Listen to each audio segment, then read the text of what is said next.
আমার উপজেলায় যারা সাব ইন্সপেক্টর আছে সব ছাত্রলীগের ছেলে। আওয়ামী লীগের ওই দোসররাই এখনো মাদক ব্যবসার সাথে জড়িত।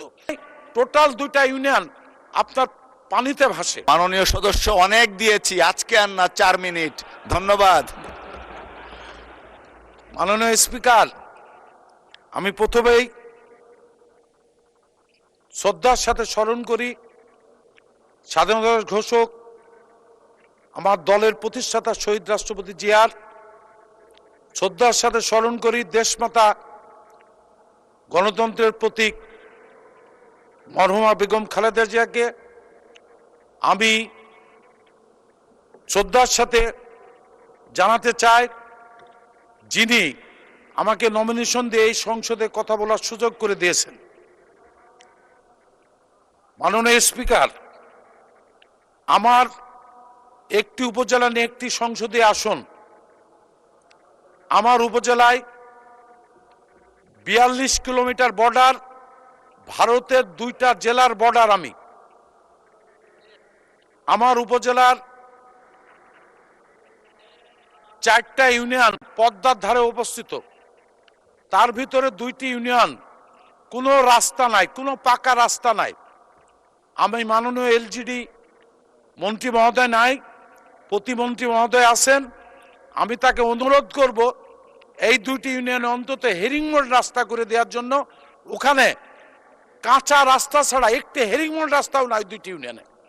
চিলমারি এবং রামকৃষ্ণপুর এবং চিলমারি ইউনিয়নের মানুষ, এখানে আমার রাজশাহীর সাথে আমার বর্ডার, তারা কুষ্টিয়া আসে না, তারা বাজার করতে যায় রাজশাহী, শুধু রাস্তার কারণে। বন্যার সময় টোটাল 2টা ইউনিয়ন আপনার পানিতে ভাসে, হ্যাঁ, পদ্মা পার হয়ে। এবং আপনার জেলাও আমার বর্ডার, লালপুর আমার বর্ডার।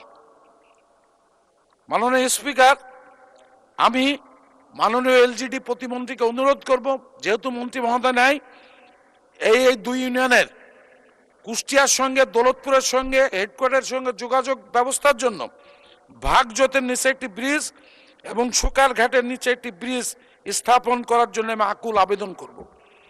দৌলতপুরে 6 লক্ষ মানুষের বাস, 4,04,200 ভোটার, একটি 50 শয্যা বিশ্ব হাসপাতাল আছে। হাসপাতালের অবস্থা খারাপ না, তবে এইখানে এত পরিমাণ ডেলি রোগী হয়, আপনার সেখানে এই হাসপাতালটি 100 শয্যা করার জন্য আমি মাননীয় স্বাস্থ্যমন্ত্রীকে অনুরোধ করব। তাছাড়া আমার ওই যে বললাম 42 কিলোমিটার বর্ডার, মুর্শিদাবাদ জেলার জলঙ্গি, নদিয়া জেলার করিমপুর, এই 2টা ইন্ডিয়ান বর্ডার। এখান দিয়ে প্রচুর মাদক আসে, কিন্তু বিজেপির সংখ্যা তো কম, বিজেপির কম, বিজেপি মাঝে সাঝে প্রচুর মাদক ধরে। আমি মাননীয় স্বরাষ্ট্রমন্ত্রীকে অনুরোধ করব এখানে বিজেপি ক্যাম্প বাড়িয়ে দেওয়ার জন্য এবং বিজেপির সংখ্যা বাড়িয়ে দেওয়ার জন্য। কারণ সত্যি কথা যেটা, 8 কিলোর ভিতরে নাকি পুলিশ কাজ করতে পারে না, এটা পুলিশ বলে, তবে পুলিশ ইচ্ছা করলে সব পারে। আমার দৃঢ় বিশ্বাস, পুলিশ যদি মনে করে আইন শৃঙ্খলা এবং এই মাদক ব্যবসা বন্ধ করতে, পুলিশ পারে। মাননীয় আমাদের এসপি মহোদয় অত্যন্ত সৎ।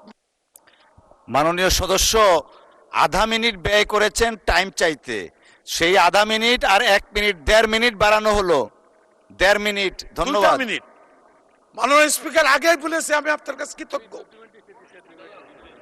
আমি মাননীয় স্বরাষ্ট্রমন্ত্রীকে অনুরোধ করব, আমার উপজেলায় যারা সাব ইন্সপেক্টর আছে সব ছাত্রলীগের ছেলে, তাদের সমস্ত ছাত্রলীগের ছেলে, তারা ওই এখনো আওয়ামী লীগের দোসরদের সাথে তাদের গোপন আতাত, এবং যারা মাদক ব্যবসা করে তারা অধিকাংশই আওয়ামী লীগের ওই দোসররাই এখনো মাদক ব্যবসার সাথে জড়িত।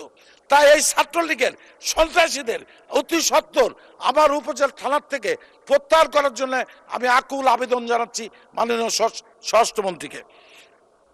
মাননীয় স্পিকার, বিশেষ করে যেহেতু বর্ডার অঞ্চল, আগেই বলেছি 42 কিলোমিটার বর্ডার, এখান থেকে অস্ত্রও আসে এবং গত নির্বাচনের আগে প্রচুর অস্ত্র এসছে এই বর্ডার দিয়ে। আমাকে ডিজিএফ এর ডিডি নিজে আমাকে দাওয়াত দিয়ে চা খাওয়ার জন্য সার্কুলারে ডেকে নিয়ে যে বলছে আপনার বর্ডার দিয়ে প্রচুর অস্ত্র আসতেছে, একটু আপনার দল দিয়ে এগুলি একটু কন্ট্রোল করার চেষ্টা করেন। এইগুলি তবে বিজেপি প্রচুর চেষ্টা করে, আমি বিজেপির দোষ দেব না। তবে ওই যে ছাত্রলীগের পান্ডারা দারোগা, ওই দারোগারা এইসব করায়, তারা এখনো আওয়ামী লীগের ওই দোষরদের সাথে সম্পর্ক।